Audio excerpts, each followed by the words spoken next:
I pledge allegiance to the flag of the United States of America and to the republic for which it stands, one nation, under God, indivisible, with liberty and justice for all.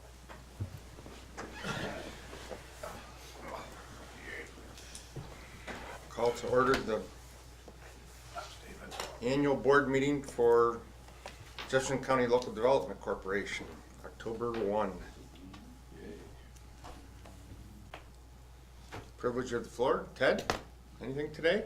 No words of wisdom or? He just had a birthday, David, last Tuesday. Oh yeah? Doesn't look bad for 47, does it? We received our minutes from the September meeting. Is there any additions and or corrections? I'll make a motion, we approve them. Second. I have a motion and a second for approval. All in favor, aye. Aye. Opposed? Motion carries. Thank you. Treasurer's report. Okay, treasurer's report starts on page 4. No, yeah, 4. Okay, I've written down 3 in my notes. And this is for the 12 months ended, so it's kind of preliminary year-end statement for us. On revenues, you can see we've exceeded revenues, exceeded budget for our revenues for the year. You can see on the far right-hand side where we have interest income for the revolving loan fund goes into that fund, and we have some grant income that we hadn't planned on for the microgrid. Going down, looking at expenses, you can see we are under for salaries and we're over for benefits, and that's because of the new 401k or the retirement fund that we put together, funding that for the back year. Other expenses, again, you can see where we exceeded and or underspent the various expenses. And the big thing there you can see is we don't budget for reallocated program expenses, but that's because that comes out, we'd be counting things twice when we've done our marketing program, the ag program, and so on, and our expenses, so we back that back out again. So you can see that we show a year-to-date income over expenses of $496,000. Michelle, I point out that's prior to making the adjustment for the write-offs, the Florell write-off, and I believe we're going to meet and discuss the bad debt percentage to use next year, so that will all mitigate this somewhat. Yep.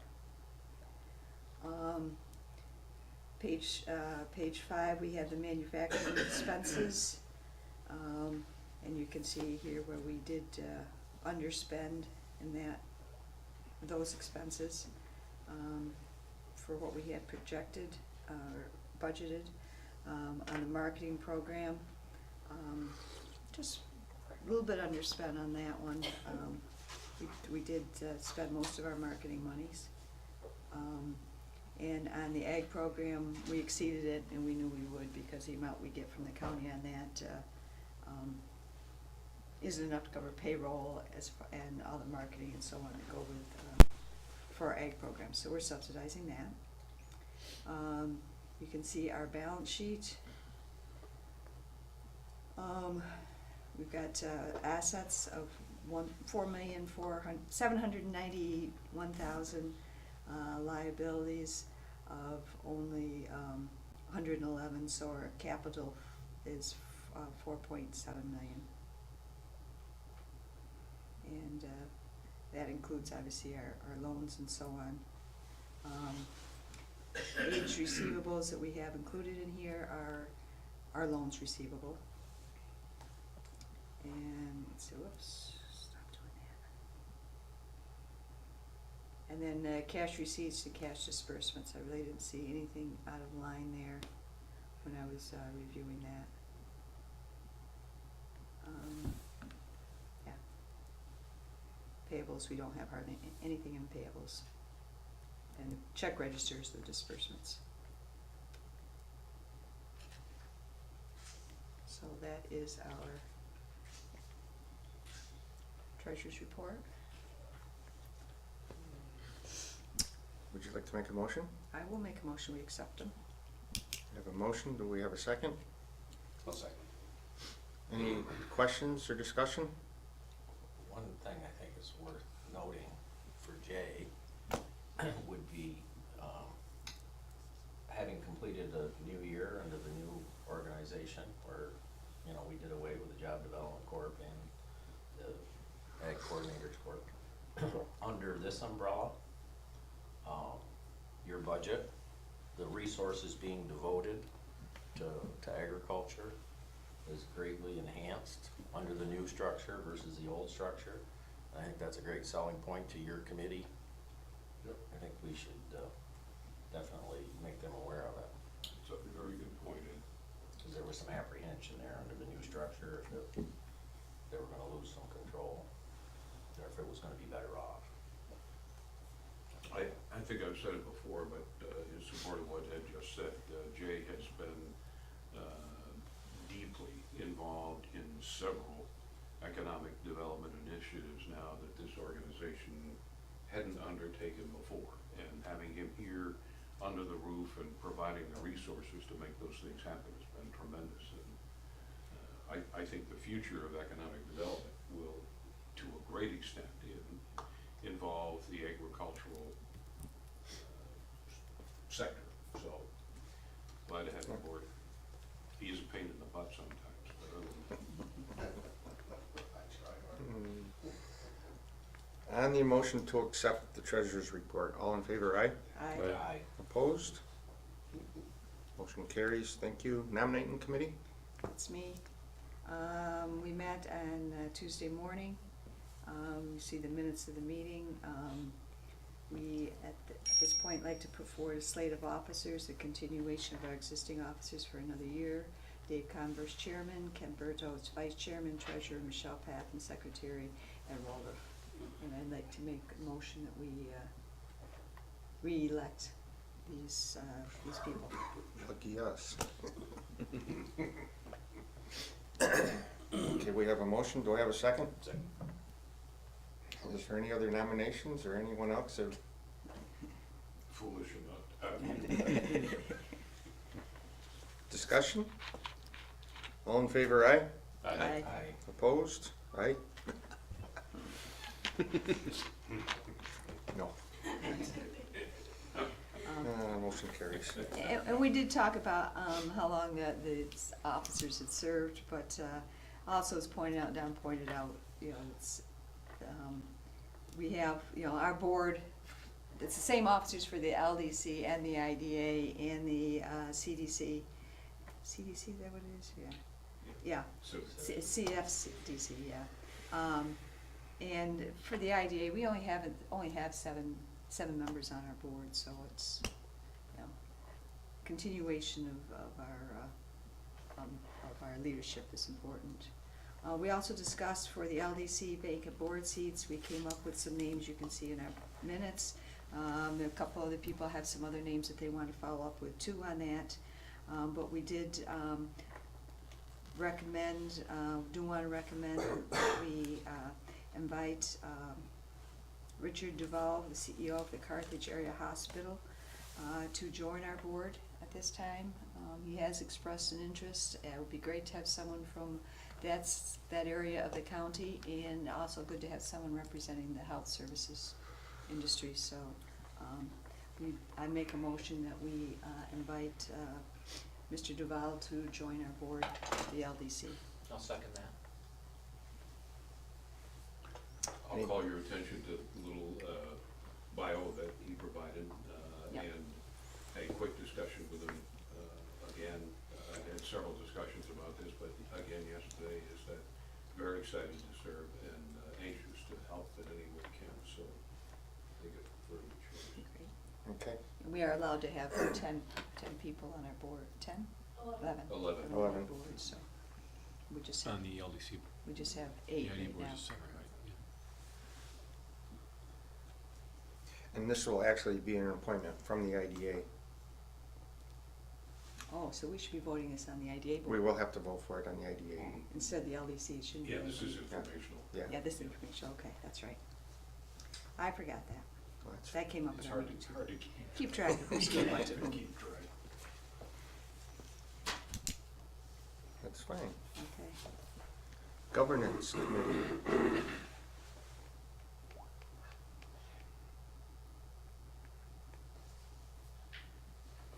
Trying to get up to 19 here.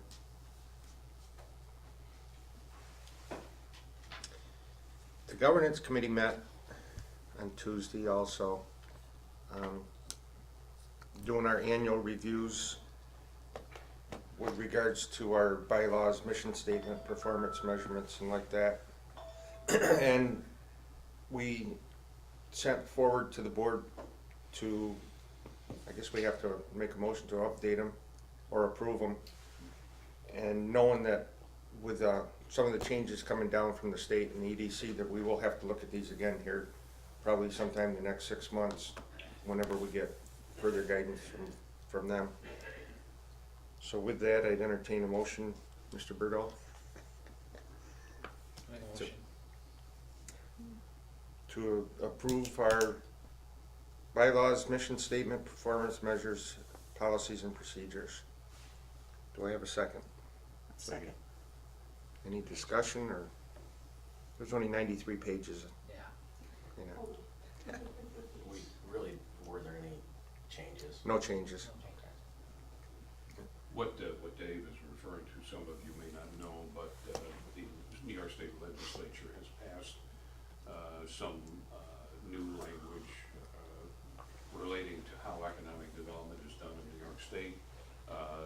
It was a joint effort among the part of several, including our statewide organization. But anyway, the legislature approved new legislation. It is sitting on the governor's desk. It is expected that he will sign that. Once he signs it, we have 180 days to implement that. And there's no doubt, looking at the language that is there, it will affect how we have structured, not in a huge way, but certainly we're gonna change the language and so on, and some of our policies, procedures, and all that kind of stuff, as is everyone across the state. So, once that is finalized, we'll then bring it back to committee and review what we've got, how we need to change it, and go from there. The other thing we had was our revised procurement policy. Did everyone get a copy of that?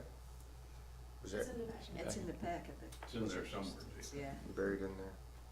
the one Oh, that it's came in right- yesterday. Yeah, it's right behind my.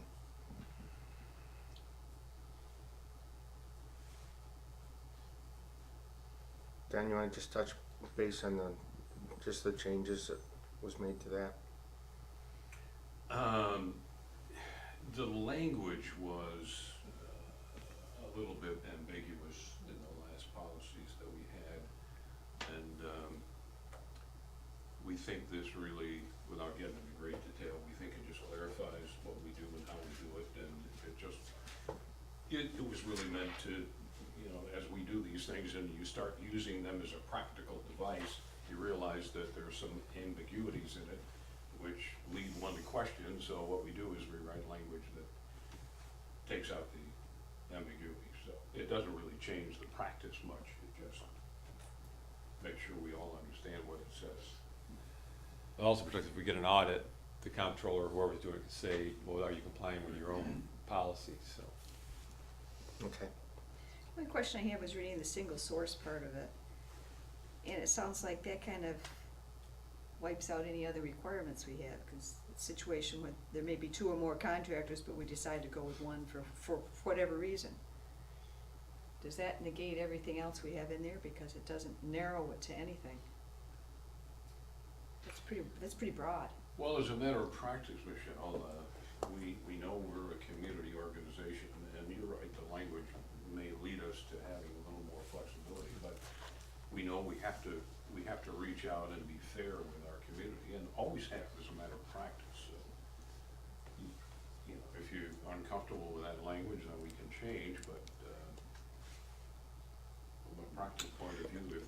single, something. yeah. Well, maybe you say due to someone being in the community versus an outside. Well, it's not something, because of that's it. where it- they are, Michelle, but it's more like, so say we're doing a project and then we get funding to do a next phase of a project.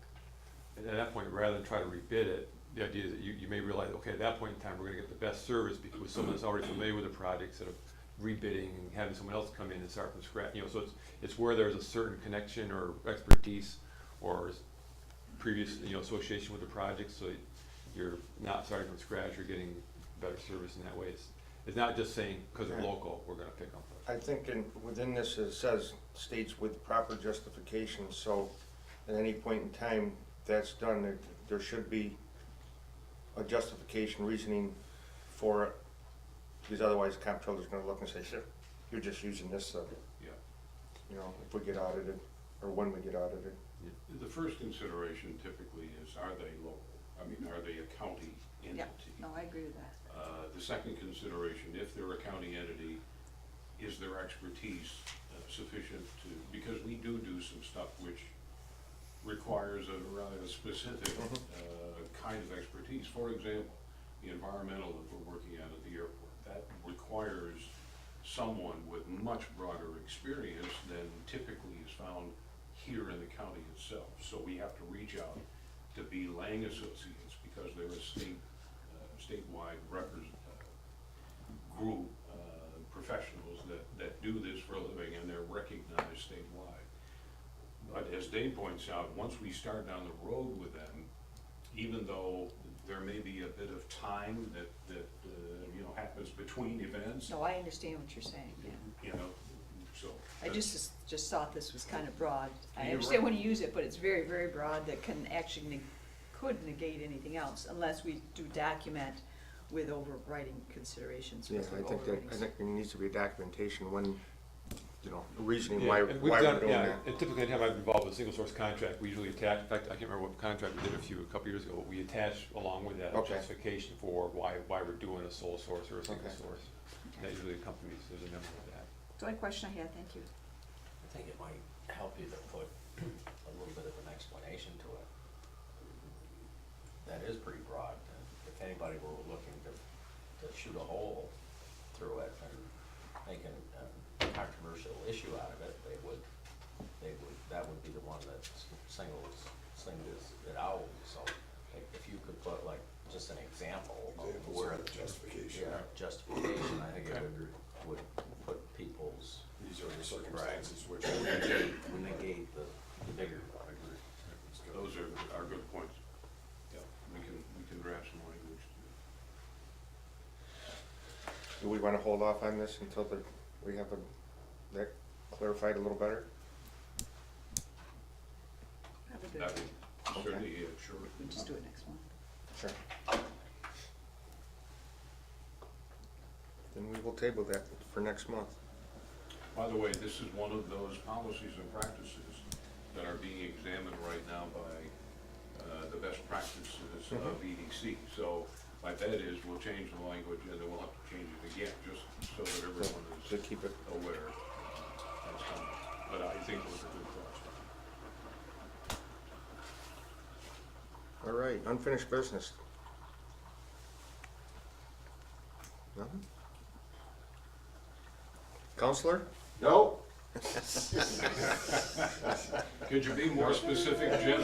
I'll get in between him and his coffee. Any new business? Motion to adjourn. So moved.